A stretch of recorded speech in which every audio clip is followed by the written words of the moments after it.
I always kind of suspected that I had a little bit of a problem with alcohol. It became problematic. It's funny, after a brief stint of sobriety, self-imposed, just like had a, just kind of burned out. And then when I maybe it was like 6 months or something, and then I started to drink again, and it was just different this time, and I started to drink hard alcohol. So it was almost like there was a progression when I was even abstinent. Hmm. And the hard alcohol affected me in a much more consistent, like kind of aggressive way. So I started to get into a lot of like fights and just blacking out, waking up, not knowing what had happened, being beat up, whatever, and this started to happen a lot, you know. And that, but I'm still doing it. I know, of course, I'm just like, I'm not really, taking a deep look at myself, but I know things are getting a little wild, you know what I mean? But it was still manageable. I did that through the whole DC video, Hmm. like the entire thing. I was, drinking heavily, and doing other things. And then after the video, I would say, the fun stopped, and drug use became more of like, this is what I do every day. And, you know, and now I don't want to even be around people because not many people are on this program. So I need to be with new people if I'm going to be with them that are on the same program, So then I did that for a while. Hmm. So Did any friends at that time, like you were filming for the DC video while you were partying a lot and drinking? Did any homies be like, yo, what's up with this? Or, yo, do you need help? Or, yo, do you want to talk about this? Or was it just like yeah, I a think people were whatever thing? concerned for sure. Um, Without a doubt. I know some people voiced their concern, like, especially, I don't know what it was, some trip. Maybe it was like, when we went to premiere it, and like travel, do the world premiere thing and stuff like that. Like, I feel like there was like a, I'm not supposed to drink deal. Hmm. Like, you know what I mean? Like, which didn't really last. But yeah, as time went on, shortly thereafter, those kind of things with other people became like a little bit increasingly more serious. But again, I was really, and we didn't have social media then, and it was, you could finish a big video part and you could hide for a while and not, it's not like today,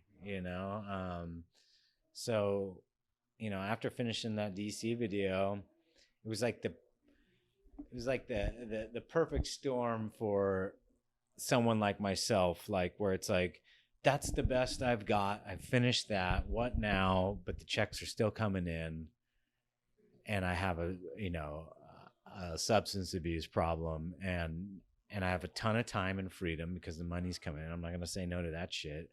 And I'm burnt out on skating because I just got done doing that, and I also just think that that's the best I can ever do.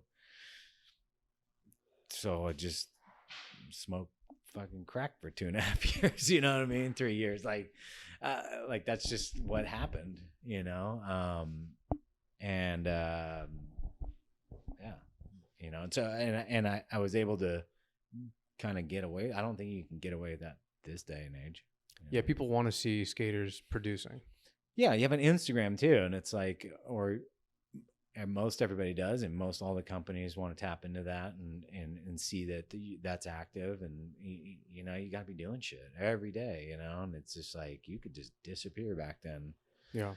um and I had a lot of fun though. I think a lot of times when I get on this topic about things, it's always doom and gloom and dark and shit, and certainly it was that, and it leads you there to that place where you finally are like, either you go fully to the places, the few places that stuff takes you, or you pull out, and you change your life. So, but along the way, like, I had a lot of great times too, like, so Yeah. yeah. Like it was a huge part of your life, and there was tons of good times while that was happening, because you're hanging Yeah, out no, and you I are mean, still skateboarding. I had a fucking blast, Yeah. and like even when it got dark too, like, because I'm a dark person, so I, but it comes to a point where you're like, yeah, it's no longer becomes sustainable, and the consequences get greater and greater, Yeah. So Yeah. You keep saying, you said in the beginning something about like having a propensity to the dark side, and then you just mentioned it again, like you're a dark person. What exactly do you mean by that? Just like the alcoholism, I mean, I or wouldn't say I'm a dark person, but I think alcoholics tend to lean on that kind of more um, glass is half empty kind of, and then being a skater too. Like, I mean, dude, when I grew up, it was just like we were the biggest bunch of fucking haters. Like, like skating's tough. Like, as far as like what it took to be accepted, all of that stuff, it was tough, and and if you sucked or, didn't look good doing shit, people will let you know, so you kind of grow up like that. You just kind of already you're a little jaded, yeah, and then especially if you get good at shit and then, so, and I'm hard on myself. So it's like what I said about the DC video, it's my first reaction is like, good job, but what now? Because that's the best you got. That's how my thinking, yeah, But it's also, I think, the thing that has pushed me, because if you aren't hard on yourself, then, well, there's not a driving force, So you know, it's got its assets and its downsides. yeah. I feel like that part of skateboarding too, especially back then, and even when I was younger, was so essential too. It was like so essential. Just going to the Mm. skate shop and getting checked, Yeah. or at the park, and like there being this whole culture, and there's like etiquette involved, and like you gotta do your homework and have respect for the past. That's essentially what it is, and like Right. know where you're at type of thing is. I feel like it's a lesson that it's hard to get in the same way anywhere else. You can get it, but it's like the way Yeah. that it was delivered in skateboarding, when that was like the thing that you hold so highly, and like the Right. ability on a skateboard is a thing that's held so highly, and like the like world that it is, the delivery of that kind of changes you as a person. Yeah, for sure. I totally agree. Yeah. Yeah. Yeah. So at what point did you decide that you said you were already you already did do a stint of sobriety, and then after that, that's when harder drinking started. But when did you actually, like pull the trigger and now you're fully clean? How did that go? So around 26, so I finished that DC video at I think I was like 22, 23. So I pushed, I think, to the closest to the edge of losing my career as I could have, because it was about 26 is when I started to make some changes and started to skate a lot again. So it was a good 3-year gap of just being kind of not doing it and just having a totally different lifestyle. But it still took me from 26 to 30, with a lot of relapses in between. But so 30 was when I got sober. I've been sober Nice. since. But yeah, 26 is when I started to back out of the woods and started like, going to meetings and getting sobriety time, then relapsing and, back and forth, but skating a lot. And I think getting on Vans was a huge catalyst to me. It made me someone who, that it was kind of pessimistic and stuff, and just being like, I'm just fucking burned out, washed up, whatever. Yeah. When they kind of approached me, I was like, wait, you guys want me to like someone believes in me, you know what I mean? Because I was on like a probationary contract with DC. It was very well known, like that, like I was not doing well. And you know, you just kind of lean into that, and that's kind of how you think about yourself too. Obviously, I wasn't fucking skating. I was doing everything I shouldn't be doing, but I think that, and I wanted to skate in Vans, you know, and like I all of a sudden had this opportunity in the midst of kind of the darkness I was surrounded by, and I really think that um, that was a big turning point for me to like it helped. It was enough to help me to start to turn things around. Um, and then yeah, so then by the time I was 30, after Minefield, I got fully sober. Nice. Yeah. Nice. So you relapsed a few times. What were some of the difficulties in trying to maintain that path when you already were so used to the other one for a while? I think for me was kind of learning more and more why. It's hard to learn why you do these things. I think with alcohol and drug use, most people that start to, well, I've got a problem. I need to address that problem. The first thing is like, well, we need to stop doing the drugs and alcohol. That's my problem. So what I had to learn, and through trial and error, and was that just because I put the bottle down or the drug or whatever, uh, the reason why I go for it that hard is still there. You know, like, so I have to start to address those things, and that's hard work. And you know, and if you're going to like a 12-step program or whatever, you have to start getting into the kind of the actual work of that stuff, and you start to just see how little the work you're doing. Yes, I drink. I'm gonna want more. I don't know where it's gonna stop. There's a whole physical side of things, but when I go to take a drink, I make that decision sober first, and it's based off of, you know, a history of feelings and all these things that would lead me to be like, I'm gonna do this, you know, and knowing where it's gonna take me, you know. So it's like, I think learning that took me some time. Like, whoa, like I got to do some self work here. You know, like it's not about just putting the bottle down. Yeah. That's not going to be the answer to all my problems. Yeah, you don't just do that and then everything else stops.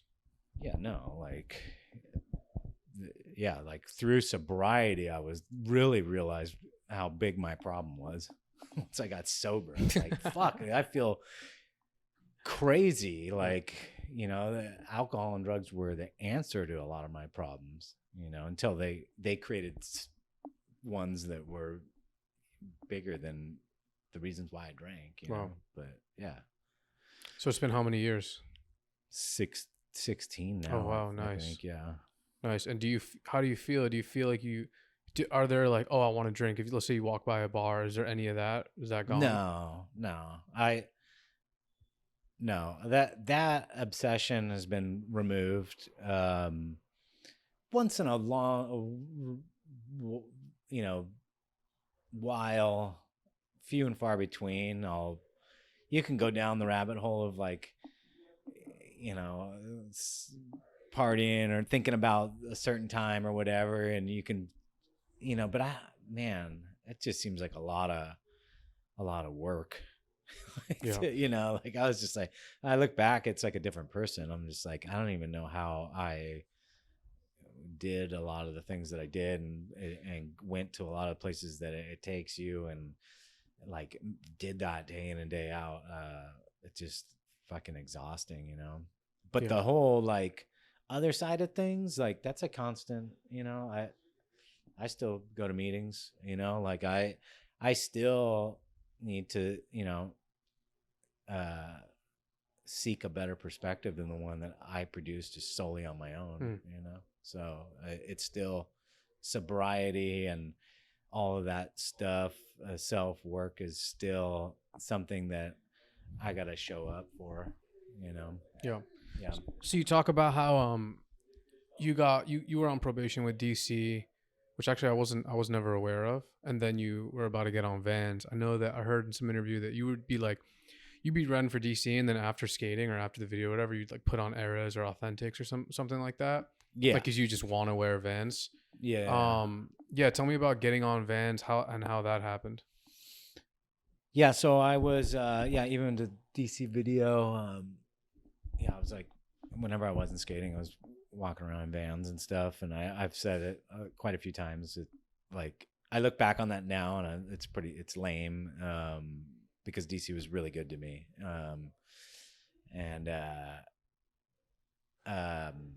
But yeah, I grew up skating in Vans. I'm from Orange County. Grew up going to all the factory stores and buying all the fucked up colorways that were a one of a kind thing, and like that was a part of like skateboarding. For me was that, and the feeling of riding that type of shoe. Like, obviously, it got into like as the trends changed in skating and was more athletic, and people were wearing Adidas and Nikes and like all that stuff, and did a lot of that too. And then I think that's what companies like DC spawned off of those trends. And so I think there was a time period where it's like, yeah, I wanted that. And then I just had this shift where I just kind of wanted to go back to what was kind of the staple, the basics, you know what I mean? And I wanted to feel my board the way only you can feel it in like a pair of Vans, and then the grip and like all those things. And I started to move away from like, because realistically, like, I mean, we got good at skating in those shoes, but I don't know if they were good skate shoes. I mean, they were just had a lot of shit on them. Like the DCs. Yeah, you couldn't feel your board. The soles were thick and everything was bulky, and like the tongues. Yeah, it just started to like not be. It's just like we're trying to achieve an athletic look, but with no, like, to me it wasn't functional, like as it was putting a pair of old schools on at the time, So so yeah, and then once I started skating kind of again, and this was before I was on Vans, I was skating the skate park in Santa Ana, and I remember I bought a full setup because I didn't even want to call the workshop to get boards. That's how like ashamed I was. Like, I went and bought a setup, and I went and bought some Vans, and I'm like skating at the skate park, and I'm like, if I'm gonna skate, I just want to feel the way I want to feel and ride when I want to ride. So I was wearing Vans. At the time, I was riding for a company called Analog. Through this kind of whole dark period, and I had an ad that needed to be shot, and I kind of got myself together enough for that ad, and I took some old schools, tore the stripe off, spray painted the whole shoe black so that it was a sequence shot, and I was like, no one will be able to tell, it's just black shoe, and it was weird. It was like, so I did that ad was coming out, and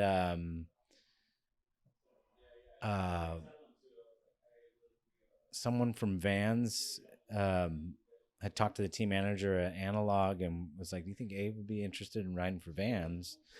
Steve Luther, that's who the TM was then. And it's like in this really small period of time, like everything started to happen. And I remember that ad was coming out, and then I went and met up with the guys at Vans, and they're like, yeah, let's do this. Like, cool. Like, and I think they weren't going to even pay me more than what I was getting in DC. I was just like, fuck. And then the shoe and like all the stuff.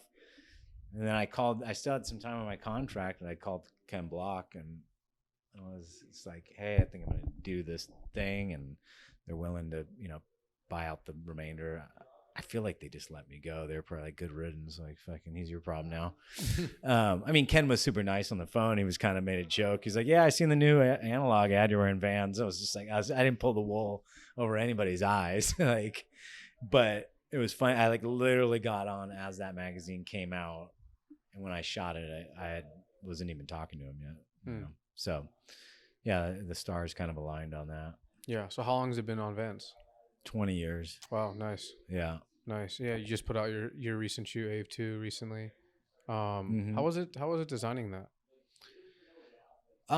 It was cool. It was fun, you know, because I have made a lot of kind of classic silhouettes at Vans, which are always good and great. But after, 15 years of doing that, and it's time to do another shoe, it's like you even get burnt out on that, right? It's like, well, let's start to, and I feel like shoemaking technology, now we're in the 2000s, like far away from, the early kind of DC skate shoe thing where we're like, there's real technology available, and let's start to explore that again, um, in a functional way, So it started with, I think, the AV Rapid Weld, where we just started doing no-sew stuff on a vulcanized sole, and it just progressed from there through the course of the last 3 pro models. And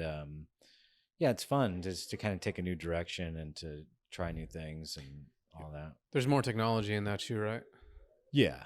Like Yeah. what does it have in it besides? Because I remember I skated your I think it was your first shoe on Vans, but I wouldn't know. But I know it was an Ave shoe.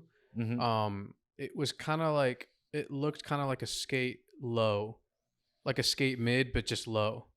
With Um, and it had like the stitching like this here. right, it was the AV Skate Low. It had a cup sole. Yeah, that was the And one. it was kind of based off of the No School, which was doing really well at the time, which was the same thing but an old school. I think Yeah, it was Dustin Dolan's shoe. Yeah. yeah. Right. So how do those two shoes differ in terms of the technology involved and like the sole or anything? I'm so bad at the technical explaining of shoe building, so I'm not gonna even try. But I know the construction of the cup sole, and I do know this, like the rubber compounding, even on my new shoe, like they figured out a new formula which they use on classic pros too. So like regular vulcanized Vans that are in the Pro Skate series have this rubber compound that they make the sole out of that is extremely durable and extremely grippy, like way beyond even your just classic pair of Vans.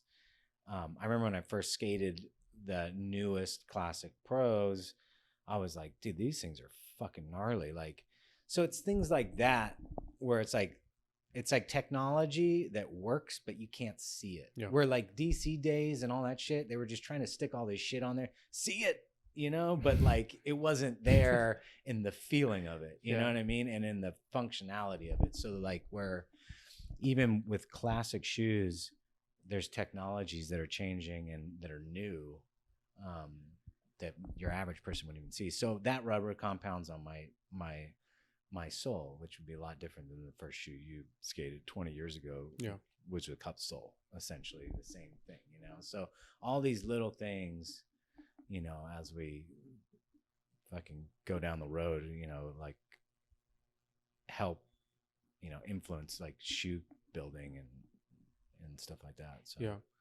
So let's talk about FA and hockey and stuff. So I guess how did that all start? I remember hearing that because FA was around before, it was making boards and stuff like that.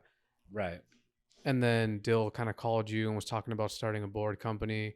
Mm-hmm. How did that all go?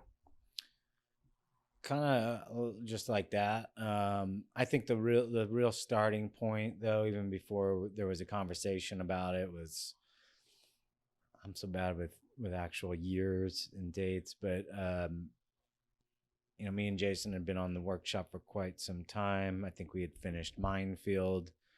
Dill hadn't been doing good through Minefield, just in his own personal life and his struggles with addiction and all that, and then I think once the pressure was off with the video, it really allowed him just to like totally, kind of go dark. And he did for a while till he got sick and got hospitalized. And And then after that, I think, you know, he wasn't drinking. So he's going through that whole sober experience, trying to figure it out, like scared to even drink because he almost died. I think he was living in New York kind of sober for quite some time. And then he came out to LA and showed up with some fucked up board. And we hung out a couple times. He was staying at a mutual friend of ours' house. He's just trying to like, he's like, I don't know. And I think he had no shoe sponsor. He had no workshop was the last sponsor, you know. And we started skating a lot. Like, well, it took him, I was like, okay, you need to get a board. Like, fucking set him up. He's like, what are you riding these days? Like, that's how far gone he was, you know. And quickly he, you know, got in shape, was sober. We were skating at the park in North Hollywood, where we could just go day and night, and yeah, just got super back into it. So, and then he moved in with me, and we were just going on fucking trips. I started getting him on Vans trips, like, and then he got on Vans, and so I think that was the starting point of all of that. And shortly, I mean, I'd say within a year of that whole experience and time, he moved out of my place, got a place right by Supreme, and one day he called me. He's like, it's like, hey, I want to talk to you about something. You want to meet up? And he told me his idea of taking FA and making it a board company. And I was down the instant that he suggested it, you know. We had been going through, it's funny, like we had a really good time on the workshop when we both started to like kind of skate together again, and he was getting his shit back together. And even I was coming out of Minefield kind of in a downtime, like I was sober and all that, but like I every time I finish a video, I go through a fuck, you know, like it's like you maintain this intensity and this commitment and this focus, and then it ends, and it's really hard to get started again, you know. And that helped me get started again, that time period. So we both kind of at that time essentially kind of like needed each other, I feel like. And it worked really well. And so it was a good time on the workshop, going on trips in that you know, year and a half, and doing a lot of skating. But there was also a lot of things internally and with the workshop that you know, we were just like, you know, like feeling like, you know, maybe it's time to do something else, you know. And I was definitely always like, fuck, you know, like, okay, what am I gonna do? And I think he was, because he had FA and stuff like that, he really was like, wait, I could do this, you know. So when he brought the idea up to me, I was like, okay, yeah, like I've been thinking about this, not us doing FA, but like this is what we're gonna do, you know. So, but it wasn't just smooth sailing from there. Like there was a lot of back and forth. I think there was a lot more on his plate to worry about, because he had to make all the shit, you know. So it was definitely not an easy decision. It was tough, and but eventually we just went and kind of jumped off the ledge and did it. How was choosing the early team, or was that just a super organic process? Super organic process, because we were already skating with all of them, all the kids at the time. They were kids. They were all hanging out in the back of Supreme. Pretty much most of them, you know, grew up here in LA, and it was the new generation, and we were right there skating a lot. And Dill was riding for Supreme, and that was around that time when Supreme really kind of recommitted it. So I don't know if they were, but they committed themselves to a real skate program, you know, and Dill as like an actual paid rider. And then they built the team from the kids that were from the zone, you know. So it was very organic, and some of them were already getting workshop boards. I think Sean Pablo, Sage, Aiden. Yeah, we met Aiden. I met Aiden in New York. I was with Dill in this time period. And it was before we had even decided to do FA. And I went off and skated this park in some basketball court. And I don't know where Dill was, but I was like, oh, I met this kid. He's sick. Like this little redheaded kid. And that's how I met Aiden, you know. And then I was like, I want to give him workshop boards. And so we just started giving him boards. And so everybody was already kind of like with us, you know. And so that was a really easy decision. Just like we're just gonna take these guys. These guys are sick. Yeah. So it was all the kids who were getting workshops just ended up getting FA. Yeah, a lot of them. I mean, Kevin Bradley was already. I think he was on Cliche, so he was already sponsored. Tyshawn, who got on a little bit later, was on Toy Machine, I think, or something. So some guys. Oh, and Nikhil was on Reel. But even Real, like they knew once we started FA that he was gonna go, like, and so there was no like hard feelings there. Like no, it wasn't like we stole them. They were like, of course, you know what I mean? Yeah, it's like, all his friends. Yeah, like go, you know, like good luck. So in a good way. So yeah, it just kind of was very. There was just a lot happening at that time, and like you know, it was like the perfect storm.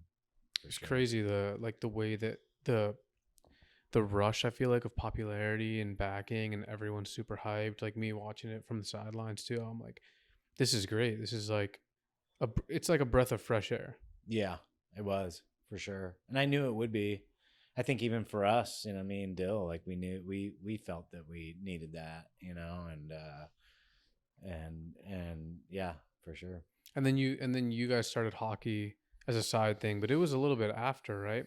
Yeah, I'm so bad at timing. I don't know exactly what it was, but you know, when we left the workshop, we were like the first people that officially rode for FA were me, Dill, and Kevin Turpinning, and we took Terp.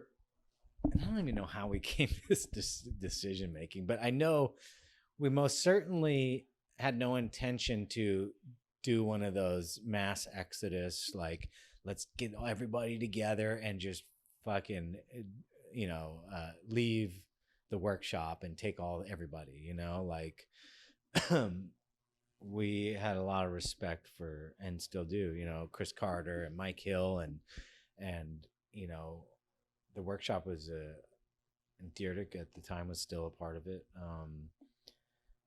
It was a big part of our lives, you know what I mean? And it was extremely hard to leave, and it was, you know, all those things, and we weren't trying to hurt it, even though we kind of saw the writing on the wall. We kind of saw like, you know, maybe the days are numbered on this thing anyways, regardless of what we do. But shortly, you know, of course everybody's just like, fuck, we want to go, you know, like, and they're our friends, you know, and I think dude started quitting. Grant shortly thereafter went to Anti-Hero, and like, you know, it was just the ship started to fall apart, you know. So then we just obviously took guys over, and then Dill had the idea for hockey with John and Donovan, Yeah, being the first. Yeah.